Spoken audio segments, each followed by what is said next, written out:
The captain really didn't like magic. Perhaps it was from her dislike of Trixie, perhaps it was because of something that she'd never been able to do, or perhaps it was just some innate pet peeve. Usually, it was just a general aversion that defied explanation. Today in particular, though, she could very firmly put her hoof on what exactly she didn't like about magic. 4 Royal Guard ponies stood facing each other, their hooves digging into the soft dirt. Their eyes were closed and their teeth were gritted as their horns shone brightly in the night. Standing in the middle of the diamond they formed, Trixie's eyes shone a bright white as she gazed unseeingly forward. Unsurprised, the captain figured out what was happening. She has a good portion of Nightmare Moon's power in her, but she's making them do all the work. Over 100 ponies are being teleported a distance that I could fly in less than a day, and she's not even helping. The captain shifted her weight and was pushed harshly to the ground by the guard next to her. Once Trixie had stopped paying attention, she had convinced the guards to let her stand, at least, but they still watched her like hawks. She exercised what little freedom she had by turning her head around and taking in the sights around her. She and her guards were standing off the side of the main host, 9 rows by 10 columns, with change to spare. Every Royal Guard pony there wore the same black armor with spikes along the back, along with a helmet and matching hoof guards. Though their natural coats were not masked, every pony in the Royal Guard tended to look and act the same after they had been part of them long enough. It had made getting moles into Trixie's order very difficult for the captain. Trixie's horn flashed, and a few nearby soldiers oohed and awed on cue. The captain made barfing motions, but no pony bothered to reprimand her. That's the 3rd time she's done that. Celestia. She's going to be on this for 20 minutes now. What's she showing off for? The captain was reminded of why she didn't like magic when Trixie's horn flashed yet again. Unicorns teleported all the time. She'd seen it happen hundreds of times. But not the great and powerful Trixie. Oh no. She was far too powerful to arrive at her destination with a mere twinkle. Stupid, showboatful foal. You're not even doing anything. The captain's frustration got the better of her, as she turned to the guard on her right.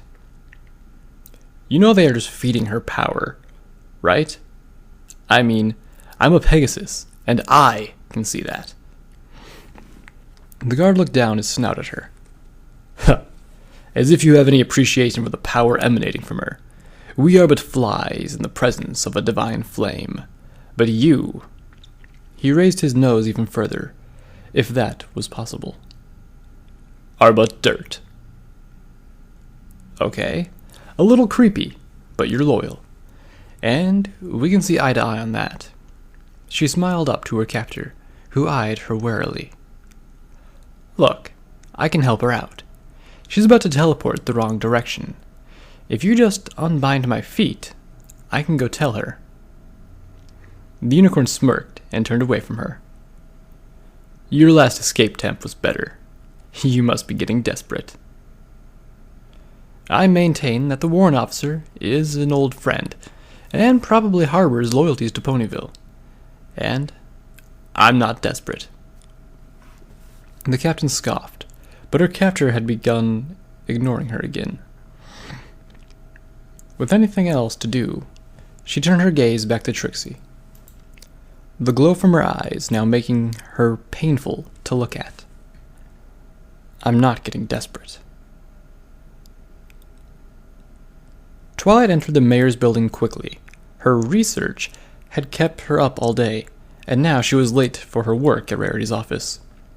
As she made her way through the deserted hallways, her bloodshot eyes twitched to guide her up the stairs to Rarity's office. She turned the handle with her magic and tried to walk through. It wasn't until she had walked painfully into the door with a sharp clunk that her tired mind registered that the handle had not turned. Regaining her composure and shaking her head to wake herself up, she tried the handle again to find it was in fact locked. The sound of hoopsteps came from inside, responding to Twilight's accidental knock. After a moment, the door was unlocked and opened slightly. From around the door, a fraction of an orange face looked outward. "Applejack? You're not Rarity. I mean, what's going on here?" Twilight shook herself awake again, but the lack of sleep kept crowding her mind. "Why is the door locked?" Applejack's face relaxed at seeing Twilight. "Oh, it's you, Twi. I completely forgot you were coming in." Applejack stepped back and opened the door all the way, letting Twilight inside. Instead of entering, however, Twilight stood in the doorway, in surprise. Now don't freak out. She's fine. Or, she will be fine." Applejack looked nervously from Twilight to the unconscious figure of Rarity, who lay face down on her desk. "I know this looks bad, but I just figured she had a little bit too much to drink is all." To drink? Twilight tried to wrap her head around the scene in front of her. Rarity was clearly unconscious, her mouth drooling and her eyes open just slightly. Except for her flank rising with each breath, she might have been dead. She was drinking? As if the town didn't have enough problems. Applejack stepped back and recoiled defensively. "Hey now, Twi. I ain't arguing with you there. I just got here myself. I didn't hear her come in at all last night. Before we go getting angry at any pony, we ought to move her to a bed, and away from where any pony can walk in and see her like this." Applejack moved over to Rarity's side and gave her an experimental prod. When she didn't respond, the orange earth pony tried to maneuver herself under the collapsed unicorn. Seeing a friend struggle with the awkward task snapped Twilight out of her thoughts, and she walked over to help her friend. Twilight's horn flared, and dead weight of Rarity was lifted from her collapsed position on the chair and Applejack. Applejack smiled at her friend in appreciation, and went to open the door to Rarity's bedroom, where Twilight floated Rarity gently. The captain watched as the horn glow around Trixie's horn spread over her whole body. It had been building for nearly an hour, and the 4 unicorns around her looked exhausted. The streams of magic that had been pouring out of them and arcing to Trixie's horn had diminished to thin lines, their strength obviously tapped. The aura creeped over the last few inches of her horn, and Trixie's eyes flashed white again. This time, however, they stayed that way as she rose slowly into the air. The captain wasn't sure whether she was worried or relieved. On the one hand, standing there and watching this ridiculous spectacle had been mind-numbingly boring. On the other hand, they were about to be teleported, and she had no plan to escape. "Maybe after we arrive, they'll all be disoriented enough that I can slip away?" She shook her head, knowing that was a long shot. "Yeah, right. Ponies that teleport every day will be dizzy, but come out of it fine." She sighed, knowing that there's nothing she could do for the moment. She was distracted by her own problems, by a thunderous crack, and her head shot up to Trixie. The magic-filled mare had risen several feet from the ground, and now hovered with her front hooves at her side, and gazed at the horizon.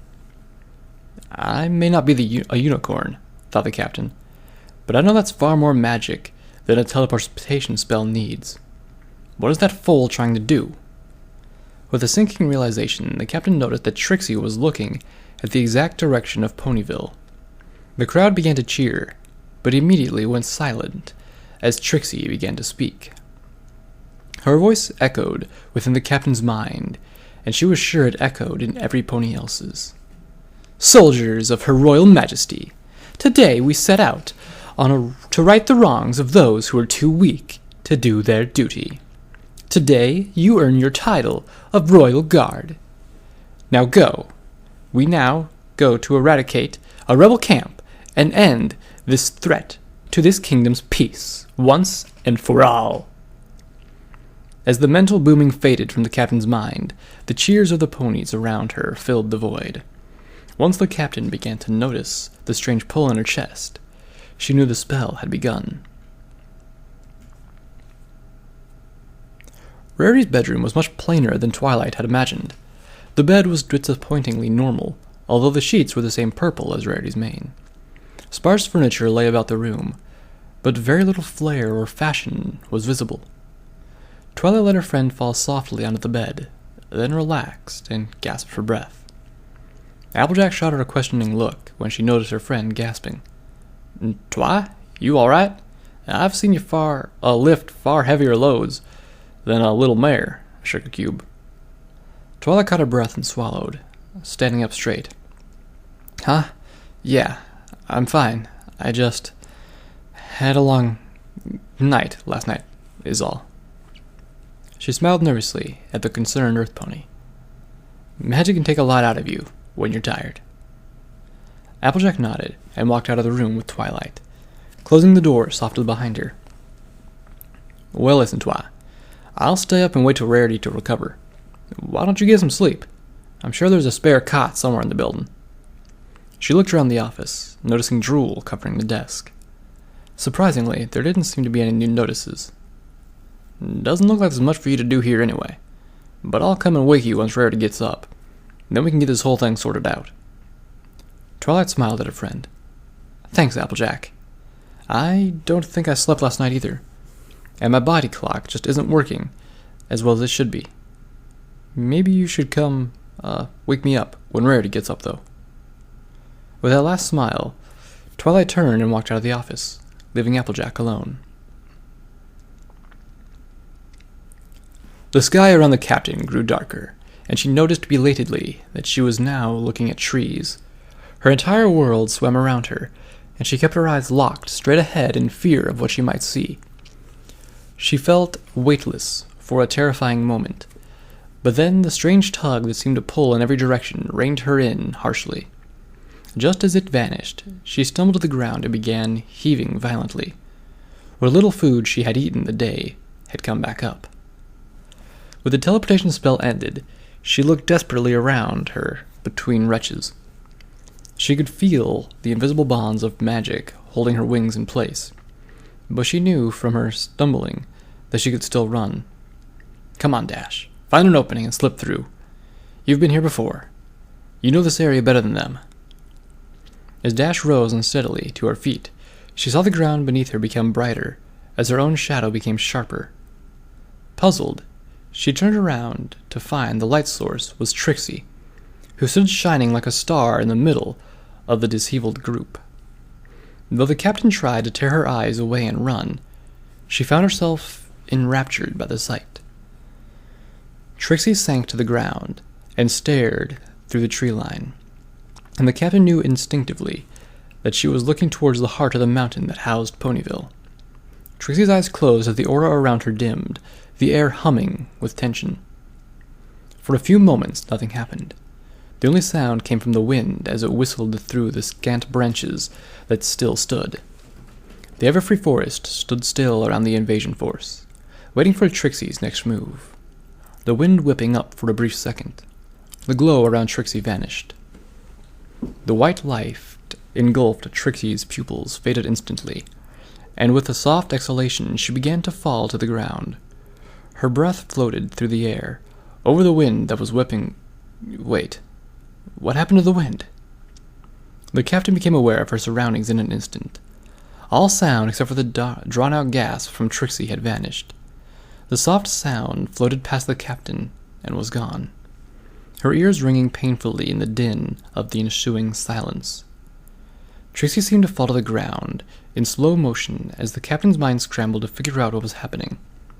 It wasn't until she looked at the unicorns next to her that she figured it out. The captain's mind was functioning much faster than her body was, and although her head barely obeyed her commands to turn to the side, she was able to see the face of the unicorns near Trixie.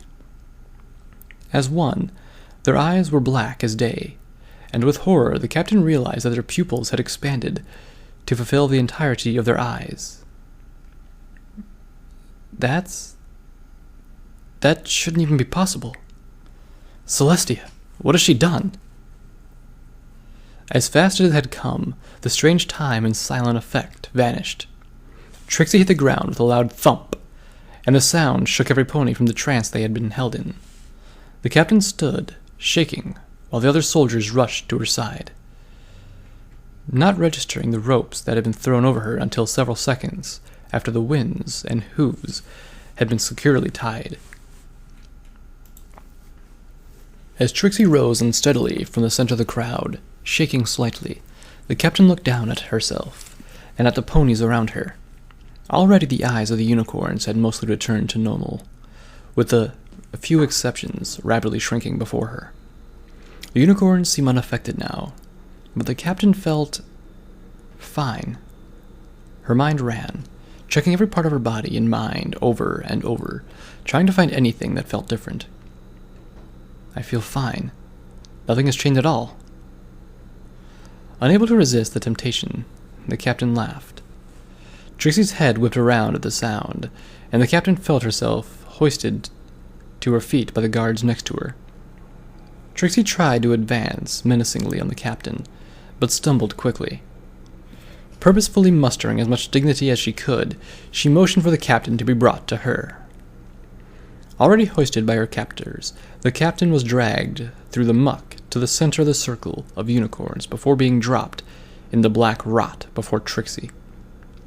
Though her own hooves and flank were covered in goop from her fall, the haughty unicorn managed to look concedingly on the bound form below her. "What, my dear captain, is so funny about your impending death?" The captain smiled, her heart soaring at the failed spectacle. "Nothing, Trixie, nothing. Certainly not the spell that did... Oh, right." She frowned and made a mocking baby voice. "It's okay, little Twixie. It's a learning experience." Trixie glared daggers at the captain, but after a moment her mouth curled into a smile.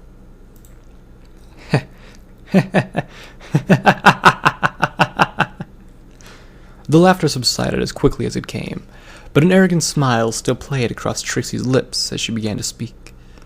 "For a moment there, I forgot that you have no idea what you're talking about." She straightened her back and looked down condescendingly at the captain. "Thanks to your information on their location, I've just effectively removed the strongest defenses of New Ponyville, as well as their leadership." She waved a hoof dismissively as she turned away, striding into the ranks of her followers.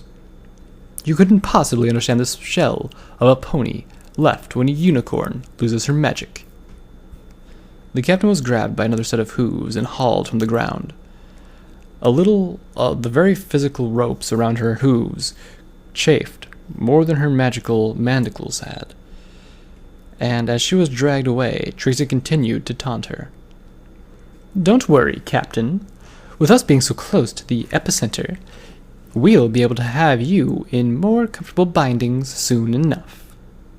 Her horn glowed dimly as proof, and she smiled as the rot-covered Pegasus. "But a few miles away, as the unfettered magic has had time to destabilize... Oh dear, New Ponyville may be out of commission for quite some time, I'm afraid. By the way, if you're looking for your chance to escape, that was it." Trixie laughed to herself as she turned and strode away, her strength returning.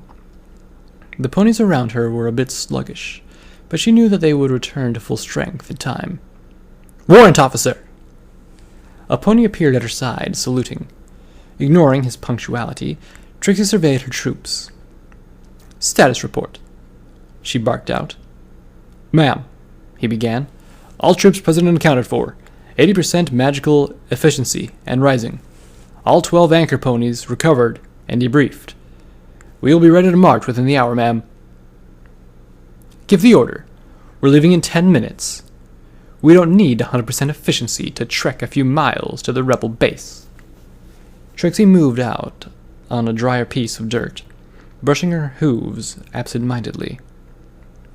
"Double the levitation squadron for the supplies to make up for the weakened strength, and let's move. I want to be there to hear their screams."